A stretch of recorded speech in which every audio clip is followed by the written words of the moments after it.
Power n का मतलब कि 6 पर पावर कोई भी अंक रखिएगा, जैसे 1 रख दिए, कितना आया 6।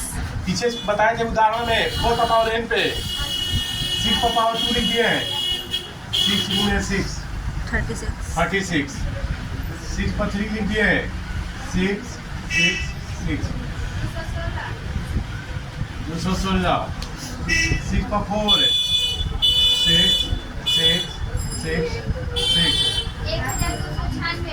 1296। तो इसमें हम क्या आप देख रहे हैं कि अंत में 6 आ रहा है, 0 आ रहा है नहीं आ रहा है 0। और 6 का जब हम गुणनखंड करेंगे 0 अंक वही समाप्त हो सकता है जब उस अंक का हम गुणनखंड कर दें तो 2 और 5 आए, दिखवाए थे 2 और 5 आएगा वही 0 पर समाप्त हो सकता है। गुणनखंड में उसका 2 और 5 आना चाहिए, लेकिन 6 का गुणनखंड हम जब करेंगे 6 का पावर 1 का गुणनखंड करेंगे तो 2 और 3 आएगा, कितना आएगा 2 और 3 आएगा। ठीक है, लिखेंगे शून्य पर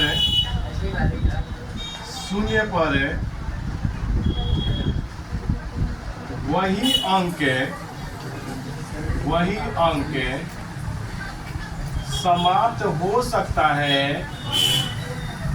वही अंक समाप्त हो सकता है जिसके गुणनखंड में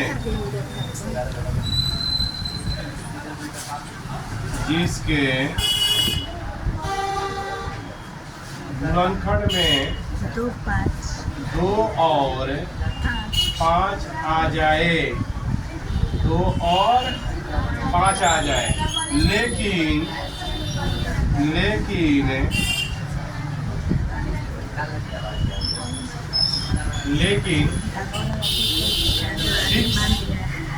6n के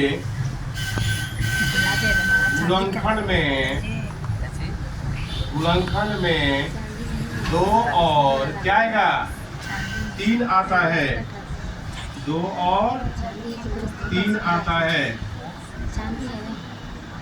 अतः है अंकगणित के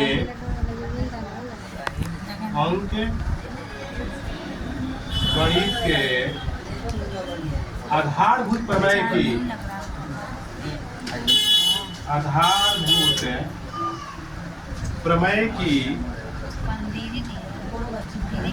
की आद्यता हमें निश्चित कराती है। अतः है 6 पर पावर n शून्य पर समाप्त नहीं होगा,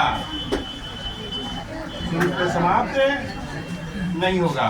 कहने का मतलब है कि शून्य पे समाप्त वही अंक हो सकता है जिसका हम गुणनखंड निकालें तो 2 और 5 आए, लेकिन 6 का गुणनखंड जब निकाल रहे हैं तो कितना रहा है 2 और शून्य पर समाप्त वही अंक हो सकता है जिसका गुणनखंड में 2 और 5 आ जाए, लेकिन 6 पर पालेंगे गुणनखंड में 2 और 3 आता है ना, 2 और 3 आता है। अतः अंकगणित के आधारभूत प्रमेय की अद्वितीयता हमें निश्चित कराती है।